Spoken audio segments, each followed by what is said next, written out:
ఓం నమో భగవతే వాసుదేవాయ. శ్రీ మహావిష్ణువుకి విష్ణు సహస్రనామాలలో దీప్తమూర్తి అనే నామం ఒకటి ఉంది. అసమానమైన తేజస్సుతో కాంతితో భాషిల్లజేయబడేవాడు కాబట్టి పరమాత్మ అయిన శ్రీ మహావిష్ణువుని దీప్తమూర్తి అని అన్నారు.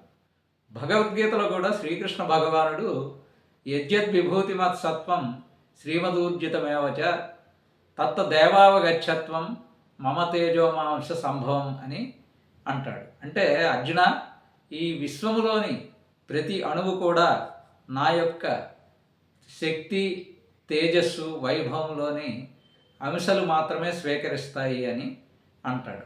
అలాగే దివిసూర్య సహస్య భవేద్యుగపదోత్థితం అని సంజయుడు కూడా ధృతరాష్ట్రుడితో చెప్తాడు. అంటే 1000 సూర్యుల సమాన కాంతి పరమాత్మ శ్రీ మహావిష్ణువు యొక్క తేజోరాశిలో లేశ మాత్రమే సుమ అని ధృతరాష్ట్రుడిని గ్రహించమని అంటాడు.